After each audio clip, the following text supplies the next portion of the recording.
Здравствуйте, дорогие друзья! С вами Владимир Маршак, аудитор, бухгалтер и налоговый консультант. И сегодня я хочу с вами поговорить о преимуществах и недостатках регистрации в качестве компании с ограниченной ответственностью. Хочу напомнить, что в предыдущей моей шабатней ролике я говорил о преимуществах и недостатках ОСАК Патур и ОСАК Мурше.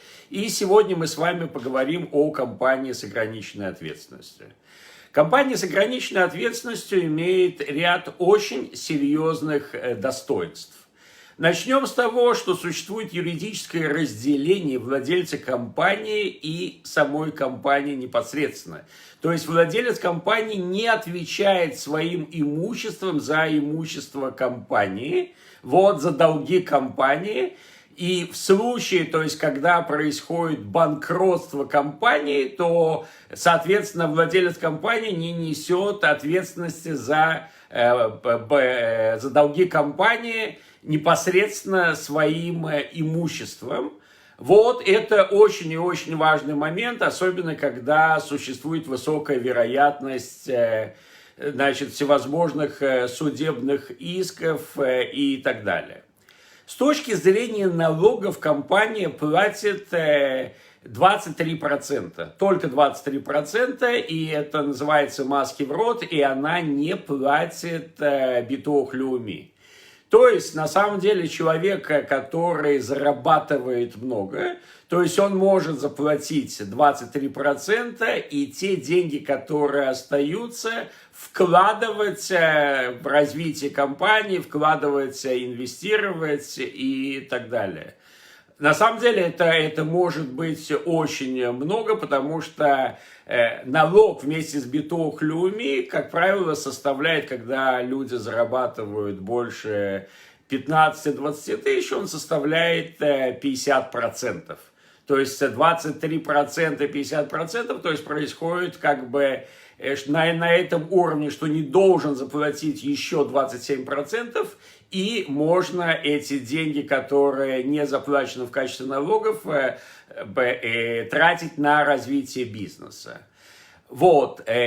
Существует также большое значение для имиджа компании. В каком плане? То есть имидж компании – это имидж серьезного бизнеса. То есть это очень может быть важно, например, то есть если вы участвуете в каких-то государственных тендерах, то есть компания, она имеет хороший имидж как крупного бизнеса. И также, то есть если вы работаете с бизнес-клиентом. Если бизнес ищет инвестиции, то понятно, что нужно зарегистрироваться как компания с ограниченной ответственностью. И подавляющее, может быть, даже практически все, например, стартапы зарегистрированы как компания. Почему? Потому что компания, то есть таким образом можно искать инвестиции, то есть давать определенные акции за инвестиции и так далее. И, наконец, финансовый контроль. То есть у компании другая система бухгалтерии, которая, естественно, сильно отличается от ОСАК Патур и ОСАК Мурше. То есть есть так называемый автомат-банк, то есть компания, она обязана иметь свой банковский счет, она аудитора,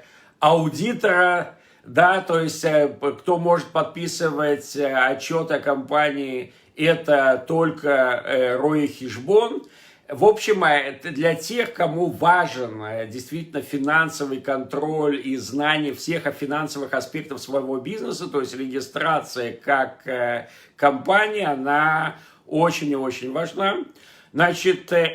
Какой, соответственно, недостаток?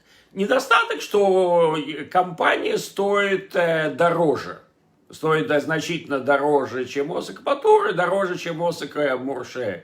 То есть это выражается в чем? Что, во-первых, компания платит так называемый аграта хаверот, то есть порядка 1000 шекелей. Каждый год она платит такого рода налог на компании. Бухгалтерия и отчеты компании стоят значительно и дороже. Вот, ну и, соответственно, то есть от владельца требуется более внимательное и грамотное отношение ко всем финансовым аспектам. И с вами был Владимир Маршак. Я на этом заканчиваю эту серию роликов о регистрации различных бизнесов, ОСАГ Патур, ОСАГ Мурше, компания с ограниченной ответственностью. Вы можете посмотреть мои предыдущие ролики про ОСАГ Патур и про ОСАГ Мурше. Действительно, сравнить очень важно, прежде чем вы регистрируете бизнес, проверить это со специалистом. И лучше всего, чтобы бизнес зарегистрировал, естественно, Рой Хешбон, чтобы начать бизнес с правой ноги. И ставьте, пожалуйста, лайки, пишите комментарии. С вами был Владимир Маршак, аудитор, бухгалтер, налоговый консультант. Всего доброго, шаббат шалом.